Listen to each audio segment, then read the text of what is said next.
So we're using the power of a power rule. It's going to apply to division also.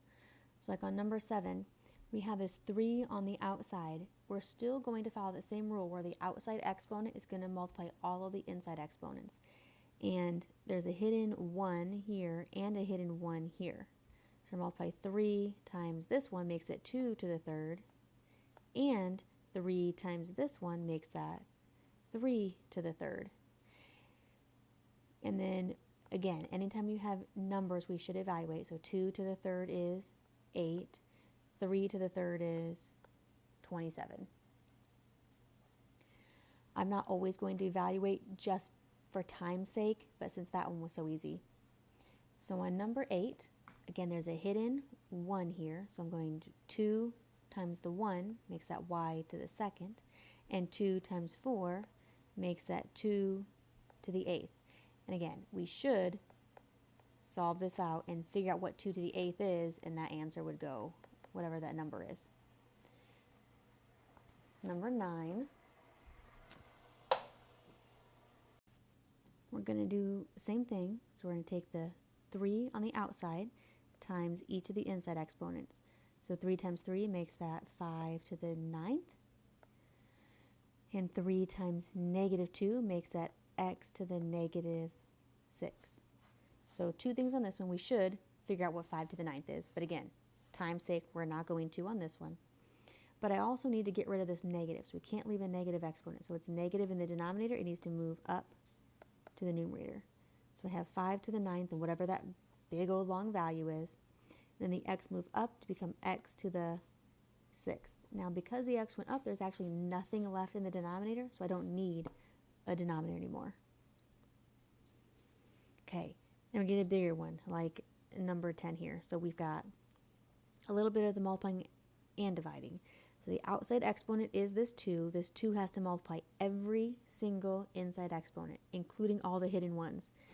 I'm going to go ahead and write all the hidden ones, and I suggest you do the same, especially while we're first learning. Otherwise, we tend to forget to multiply. So I'm going to write all those hidden ones, and I'm going to multiply this 2 times every single exponent that's inside these parentheses. So 2 times 1, that makes 4 to the second. 2 times 3, that makes 6. 2 times 1, that makes 2. Now we do the bottom, or the denominator. 2 times 1 is 2 to the second. 2 times 1 is a to the second.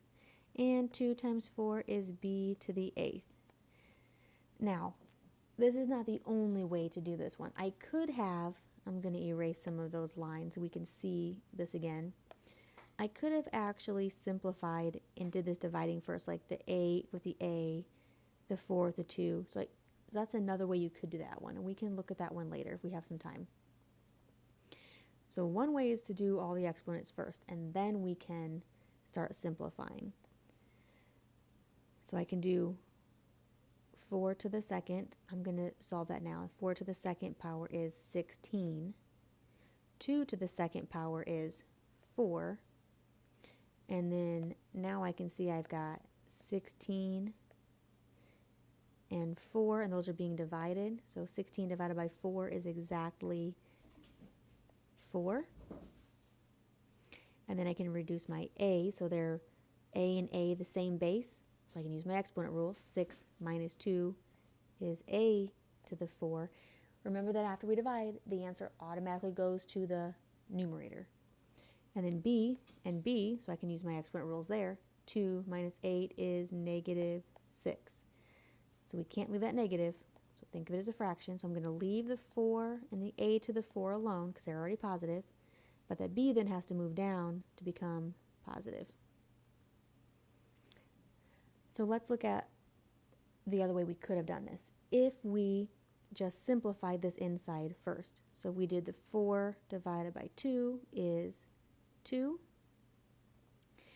A to the third and a to the 1, so 3 minus 2 is 2.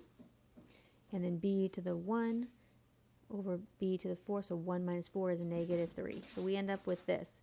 But I still have that 2 on the outside then. So now, there's a hidden 1 here. Now I can distribute that 2. 2 to the second, a to the fourth, 2 times 2. 2 times negative 3 is b to the negative 6. So we should recognize this is the same as what we see right here. So we already had that. So we know it's going to end up being the same answer, two different ways to get there.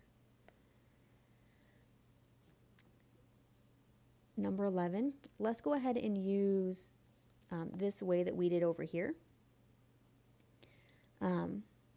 Less multiplying that way. It doesn't really make a difference which way you choose to solve it. So you could distribute this outside exponent of 2 first, like we did on number 10, or you can do it last.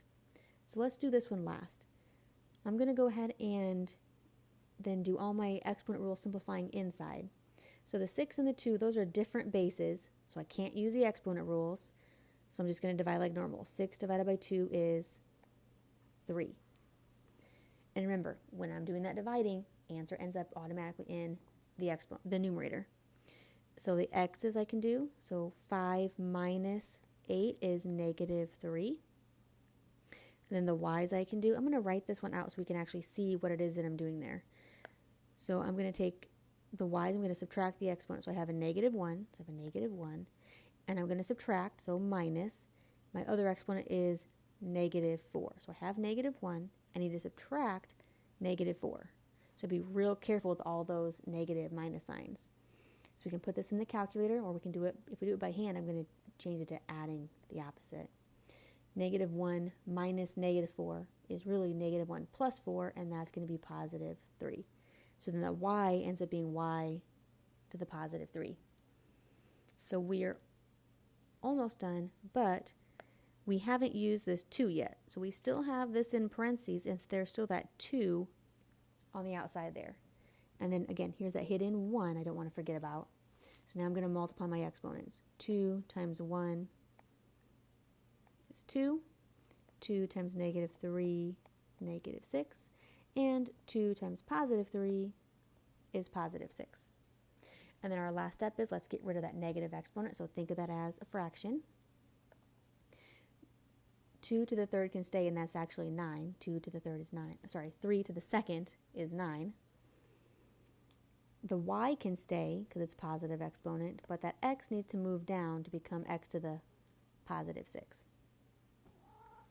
All right, and then our last two for our word problems. Find the area of a square with side lengths 3, or 3 to the second. So if we have a square, we know all the sides are the same. So if this side is 3 to the second, then this side has to also be 3 to the second. And if we remember how to find the area of a square, you multiply length times width. So length times width. And then we can use our exponent rules, and that's going to be 3 to the 4th. Another way to find area of a square is you take the side length, which is this, and you square it, which is still going to be 3 to the 4. And again, we should multiply that out, so that's going to be 81. And the last one, find the volume of a cube. So the volume of a cube is side to the third. So if the side length is 4 squared, then it needs to be 4 squared to the third, because the side length has to get the third power. And we can use our rules that we just learned, becomes 4 to the 6th. And again, I should actually find 4 to the 6th, so either multiply 4 times 4 times 4 6 times, or put in your calculator and get whatever answer that ends up being.